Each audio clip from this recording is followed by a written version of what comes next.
only empty. But first, the budget for the Department of Health will increase to over €27 billion next year. The funding as set out in Budget 2026. It includes provision for over 3,000 new staff, but the Minister for Health has said she wants to ensure that the state gets value for its investment in the health system. So will this be enough to reduce the staffing shortfalls, the waiting lists and people on trolleys? Well, the Minister for Health, Jennifer Carroll McNeill, is with us now in studio. Minister, good morning and welcome. Good morning, Pat. First thing you did when you came in, you handed me a kind of a spreadsheet. And it's very impressive. Well, there are two spreadsheets. One is then and one is now. Explain. This is my obsessive hospital trolley figures. So, Pat, there's 29 acute hospitals in Ireland, ones with emergency departments. And what that is the number of people on trolleys in every hospital every day going back to when I started as Minister for Health.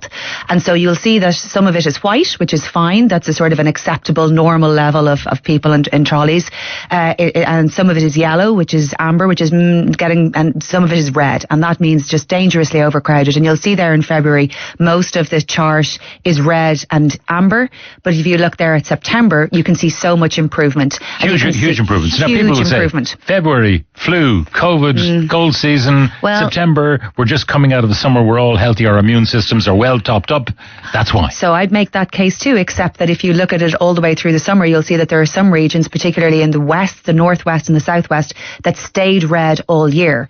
The point is that, and this is a big point about the health system, in many ways, we can throw so much money at the health system. It's the way in which it's organised. Like Mayo Hospital, for example, has spent 80% of this year in red, but it's the 7th best staffed hospital of the Model 3 hospitals. You cannot say they don't have enough staffing or it's staff shortages. It's the way in which it's organised. Similarly, Waterford hasn't had a person on a hospital trolley for 5 years. Tala this year was persistently in sort of red, amber, all the way up to about July. Then they adopted very considerably different practices, and it had 0 hospital trolleys in September, so it can be changed. Now, who imposes those practices? Is it the local management, or is it yourself as Minister and the Minister's office looking at this with fresh eyes and saying, you're doing it the wrong way? It's a combination. It's everybody's responsibility. It's every single person's responsibility, from mine to Bernard Gloucester to the hospital managers to the regional executive officer, who is responsible as well for how people get out of hospital. It's all very well looking at the emergency department. The emergency department is dependent on what else happens in the hospital, that people are being discharged 7 days of the week, that there are places for them to go to in community hospitals, nursing homes, or safely go home, safely discharged. Hospital is a bit like, to be a little bit crude about it, a bit like an airport. People arrive, they move through, they must leave, or else there's a clog on the way in the emergency department. Okay, but I mean, and that is not safe. One of the reasons people are discharged is it'd be a bit like getting food poisoning if you went to the airport. You don't want to get food poisoning there. You can get sicker being in a hospital. So really it's in everybody's interest to spend as little time in hospital as you possibly can. Absolutely, especially in an acute hospital. And that's from a cost effectiveness perspective, that's from the risk of infection. You are much better off as close to home as possible. That's what Sláinte Care is about. And actually, we've now introduced 2 virtual wards, Pat. If you're in Limerick or you're in Vincent's, you can be an admitted patient of the hospital, but be at home. So you're wearing wearable technology that's monitoring all your vital signs. You're getting check-ins all of the time from the virtual wards, and there are up to 40 people. And that equates to 40 hospital beds, 40 people at home or on their couch, which is a much better place. Now, this is a safe thing to do. It's for people with ongoing respiratory illness, perhaps oncology, perhaps cardiology. And I'm introducing another 5 virtual wards around the country in the next year, because this is something that really, really works. People can be at home instead of in acute hospital beds, whereas you say the risk of infection naturally is different. We do need hospital beds, though. People have to go in and get treated. The plan for 2026 includes somewhere between 220 and 265 extra acute hospital beds. But the programme for government says between 4,000 and 4,500. So if you do the math, 200 this year, let's do it. We'll do simple math. Multiply that by 5. For the 5 years of this government, it gets you to 1,000. It doesn't get you anywhere near 4,000. Yeah, and there's no question. We have a relentless focus on trying to increase hospital beds. I'm opening 96 in Limerick just next week. We've just got planning permission for another 96 there. There's no question but that we need acute beds and the staff to go with them. But we also need to realise that there's new ways of treating people that are going to change how people are treated and how long they need to spend in hospital beds. So, for example, through surgical hubs and elective hospitals, we're going to see people getting much more more day case procedures without the need for extended stays or coming into a hospital bed, for example, the night before a surgery when it can be done on the day. Well, there's no question. We have a growing population. We have an aging population. Both of those things are two marks of success. That is a really good thing for a state. Sure, we're living longer. We must be looked after better, therefore. Precisely. And we're going to need more medicine and we're going to need more diagnosis and treatment. But the point of Sláintecare is to try to move away from acute hospital settings as much as possible. I know you will say to me, they would say this anyway, because I'm going to quote from the Irish Medical Organisation, who say that you'd fail to plan for a future health service that can meet the needs of an ageing and indeed a growing population. And the Irish Nurses and Midwives Organisation said Budget 2026 lacks the ambition required when it comes to scaling up staffing and capacity. Look, though both of those organisations are hugely important parts of the health of the health ecosystem generally, I respect them so much and I value their opinions all of the time. What I have here is a 1.5 billion euro uplift on the health spend. We spend, just so everybody knows, a quarter of all of the state spending goes on health. And we have 3,300 people coming into the health system the next year. We've had nearly 30,000 people, new staff, come into the health system in the last 5 years. But what we haven't had is an appropriate level of productivity to go with that. Because if you look at the budgets, maybe a decade or a little more than that ago, we were talking about a 10 billion budget for the health service. Yeah, it's gone up incredibly. It's doubled. So in 2014, the budget for health was 14 billion euros. Now it's 27 billion euros. Double, yes, virtually. Essentially, yes. So, but are we, for example, we are not seeing the same productivity as we had in 2016. We have more consultants in the system, but they are doing fewer appointments than they were in 2016. So I can throw all of the money, we can recruit all of the people, but unless the system is working in a way that's more productive, gives better value to the taxpayer and better surety and security for the patient, then it's a sort of a circular conversation and it's not sufficient. It's not a good enough standard to just pile more money into it without saying, well, what are we all getting for that? And there is more. For example, Pat, we have already spent money on theatres. We have already spent money on CT machines. It is essential that they are working over the weekends. It is not acceptable that the state has put money into theatres and they lie idle at weekends. I've had scans in the private facilities at 10 o'clock at night. And now you're going to see more of that in the public system. So, for example, since we started this year, really pushing the contract that consultants have, which means that they should be rostered on Saturdays and in the evenings, and the health service, all of the unions have agreed to work 5 days over 7. This is transformative. We're seeing some changes. For example, in Drogheda, 3 of their 7 theatres are now running over the weekends. In the Mater, they've been using their theatres on Saturdays. An extra 300 people had surgeries this year on Saturdays that wouldn't have happened last year. We're beginning to see gynecology theatres working on Saturdays again in Drogheda. There's examples from all over the country, but it's not uniform yet. So I think it's a reasonable thing for you or for anybody to say to me, come here, you're after spending 27 billion euros a year on health. We'd like a bit better value from it. Why would you leave anything sitting idle? You mentioned Drogheda. Please ask the Minister what she's going to do about Our Lady of Lourdes Hospital overcrowding in Drogheda. Open Louth Hospital. They all talk while we all suffer. That's from Helen in Dundalk. So I'm really impressed with the effort that Our Lady of Lourdes have put in. For example, they now have weekend clinics for paediatrics and dermatology commencing just this quarter. They have opened a virtual ward for cardiology patients to go live now in November of this year, and they really are trying to get on top of their hospital trolley figures. But but I can see the level of effort that they are putting in. And by the way, Drogheda have pioneered something really special in the health system.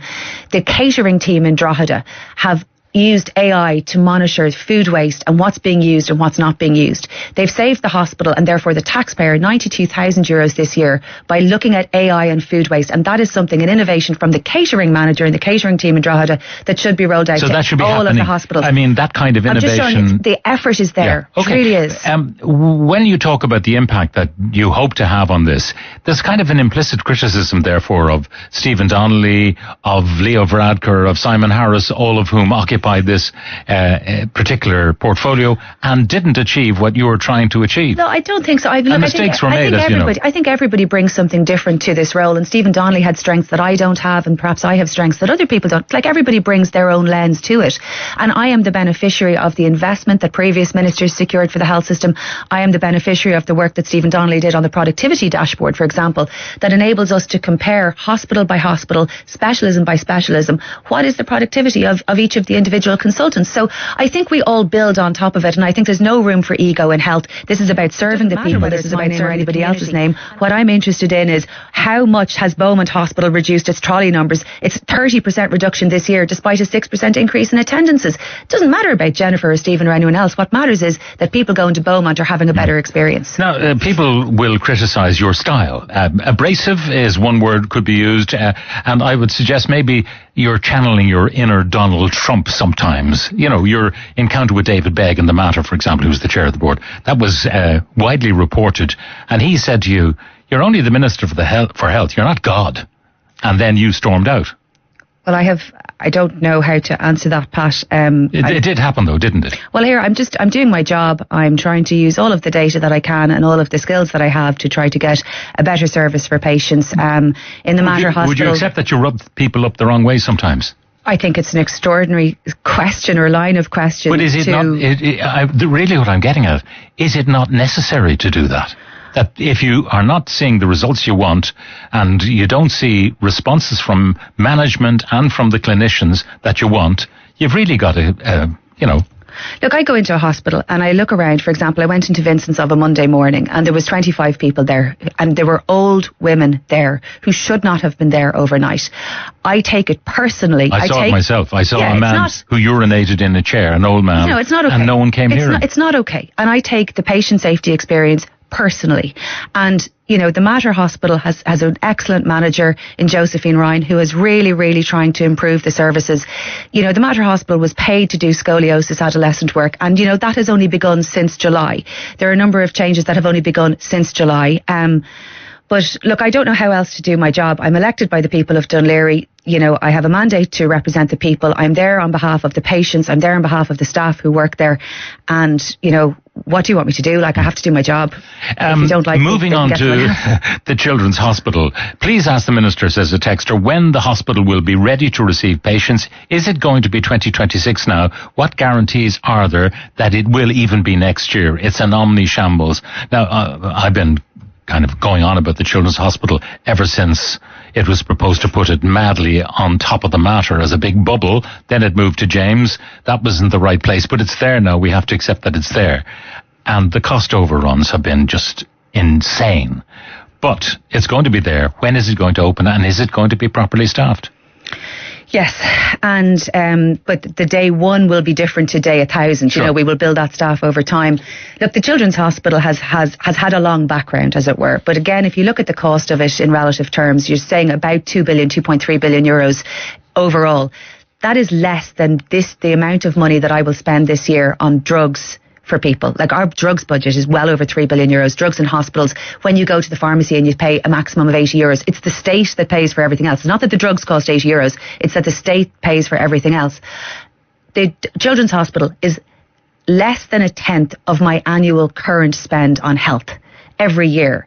It's an important investment, and it's a necessary investment. And when you see the hospital and you see that this is a space, not that's going to fix everything for every family, but this is a space where you can really focus on dignity of experience, you can focus on timely access to care, you can focus on quality of life for children that need to be there.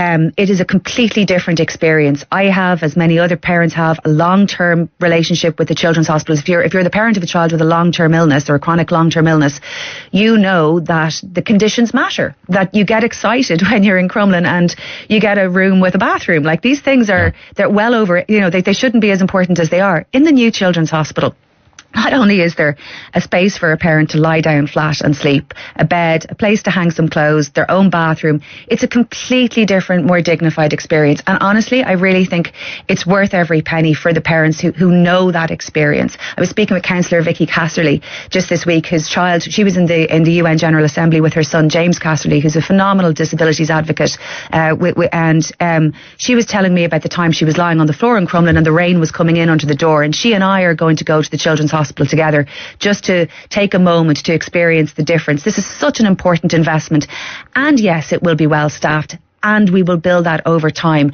But this is really important, and I think people, there's a lot of background to it, and I get why there's focus on that, but what I'm concerned about now is making sure that the BAM, the contractor, who we have paid a lot of money, deliver on their contractual commitments, that we get Children's Health Ireland into that hospital to begin to commission it, and that we get patients in. Now, the set piece of the budget is over, and no doubt we'll get more and more detail as to how money is going to be spent, but the big set piece that's forthcoming is the presidential election. And on yesterday's Hard Shoulder, Kieran Cuddy asked the independent presidential candidate Catherine Connolly whether she would hire a convicted rapist to work in Áras an Uachtaráin, and this is what she had to say. I'd have to reflect on that. I'd have to think on that. This person was absolutely perfect. But if they were perfect for the job, a convicted rapist. Listen, I'd have to think about that. Obviously, as a woman, straight away my reaction is But I'd have to. Does it not undermine what you just said about rehabilitation? And it's not our job in society to punish someone twice. This is the whole point why I said as a woman I react. But so obviously I'd have to think about that. Of course I would. I'd have to reflect. Okay, I'd have to look at that.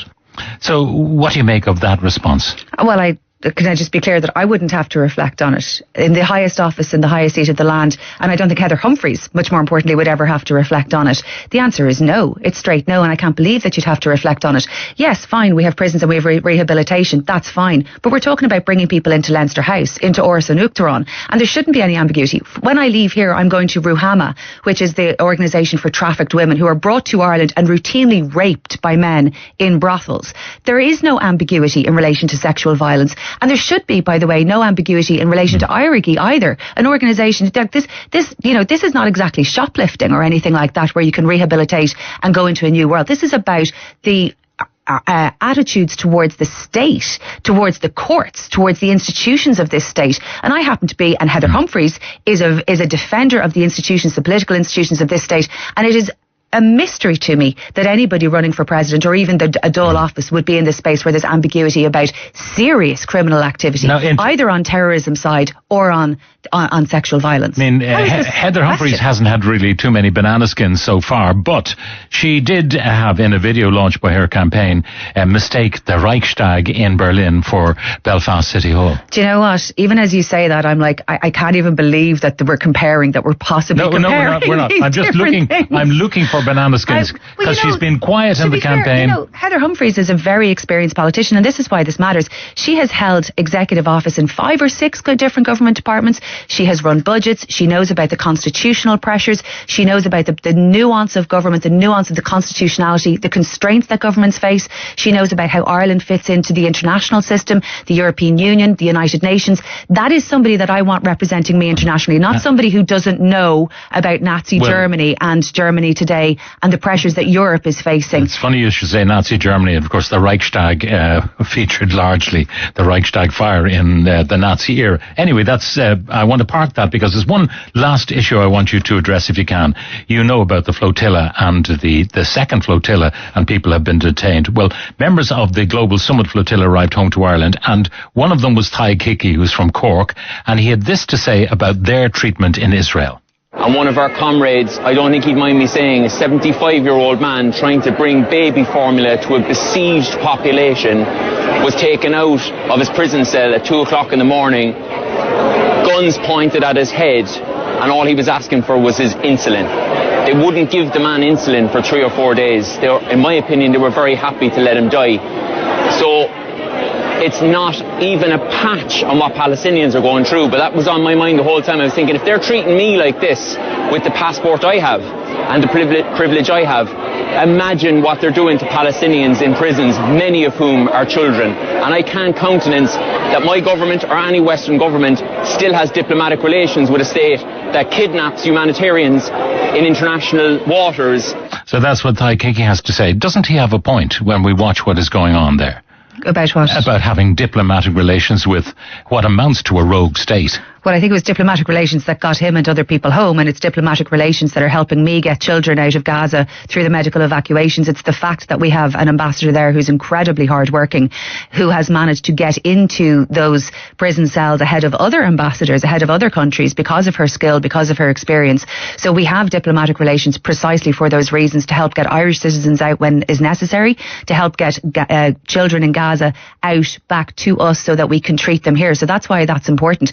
But by far the most important thing I thought Tig said there is this pales in comparison to the experience that Palestinians have. And I think everybody listening to that has a measure of concern for them, but reflects a much greater concern for what Palestinians are experiencing, rather than people who are, sailing over and then being ongoing torture that is happening to the people of Palestine is just unbelievable at this point. And perhaps it will at least be paused in the coming days. I very much hope so.